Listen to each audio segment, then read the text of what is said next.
You're watching this video because you want to know how to introduce your partner's chastity. How did I guess?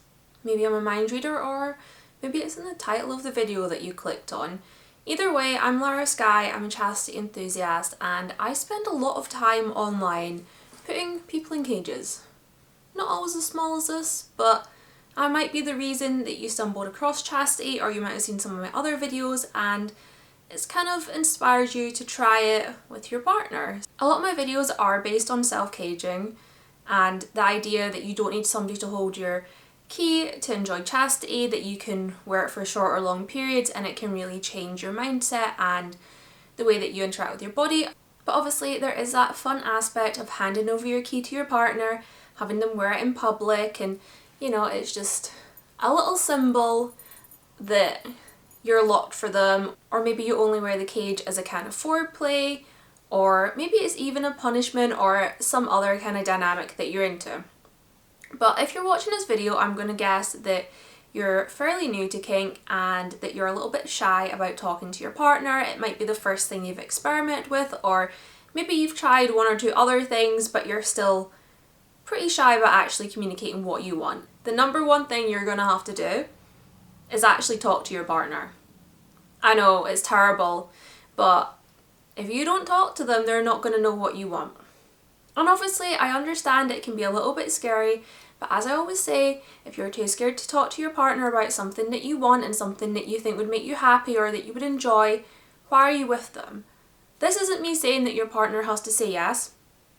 Definitely not. They could say that's a hard limit for me. They could say I'm really not interested in that. I'd rather you did that with somebody else, or not sure, maybe we could try it, and they end up not liking it. It's not saying that they're going to be forced to do the thing that you want to try, but having that open line of communication will really improve your relationship in other ways.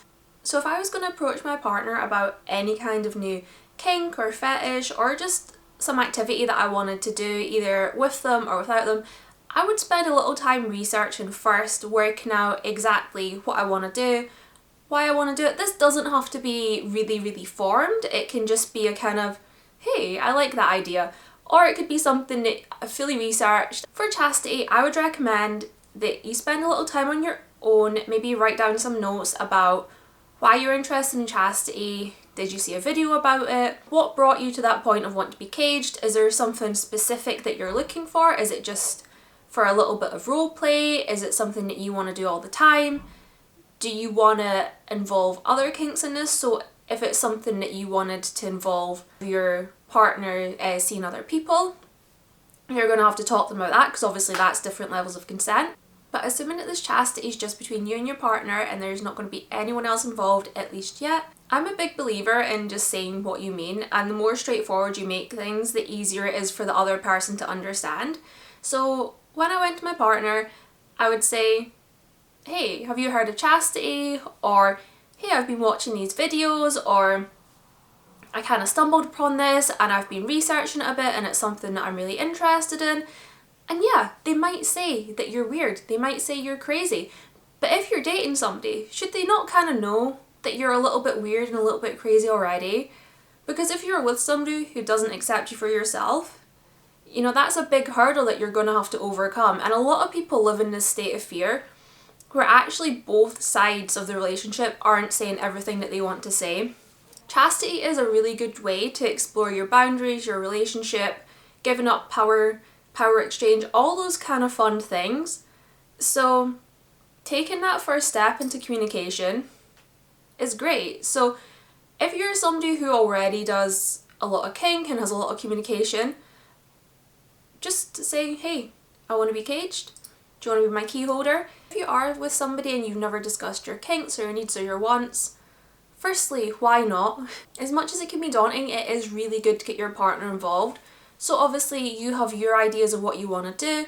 Maybe think of like 5 things that you're kind of interested in, and then ask them what they're interested in, or sit down one night and say, look, I really want to try some different things. I want to explore, you know, a different part of our relationship.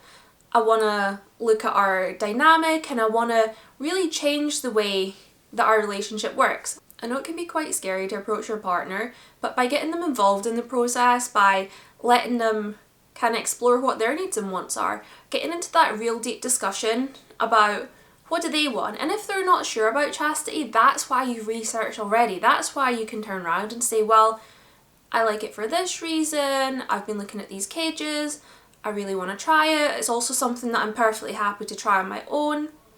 And really explore that, and really give your partner time to process. If they are somebody who's not really into this whole idea, and maybe it comes as a shock to them, they might just need, you know, like time to process, time to understand why you want this.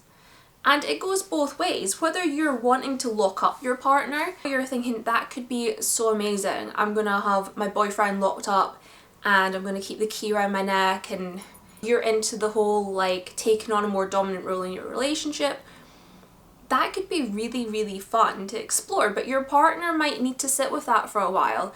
He might be thinking, well, I've always been quite a manly man, I've always kind of lived a stereotypical life and nobody would think that I was in a cage. He might even have a little bit of a bad reaction to it. He might, like I say, need to take time to process it, or you might need to have that discussion about, why do I want to try this? Is there a different dynamic? And if you're a guy, I am assuming that you're in a straight relationship.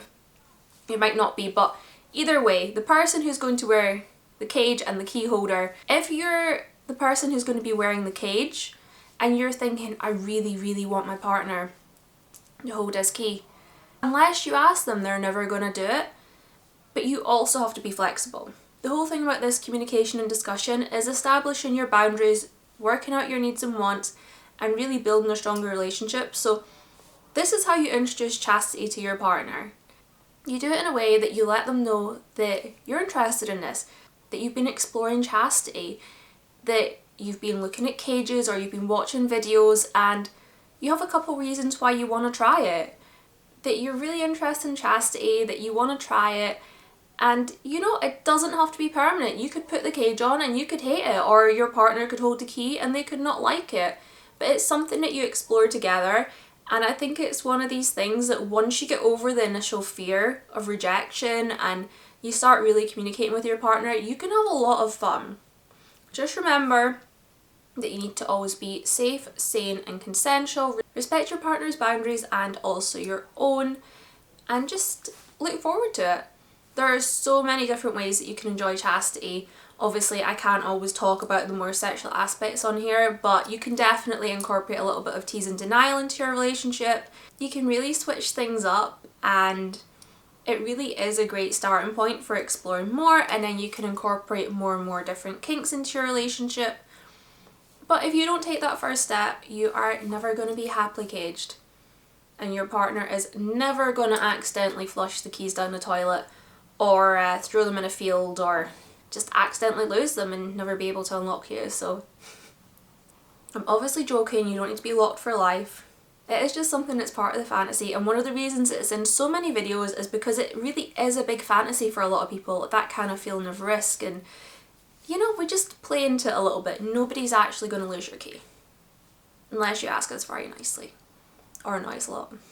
Okay, I'm going to stop messing with you. I'm Laura Sky. If you've enjoyed this video, remember to like and subscribe and leave a comment, and I hope you feel a little bit braver about talking to your partner about chastity. And if you are looking to show them about chastity, I recommend that you go to my chastity basics video. I'll link it down in the description, and that is a good place to start and just see where things go.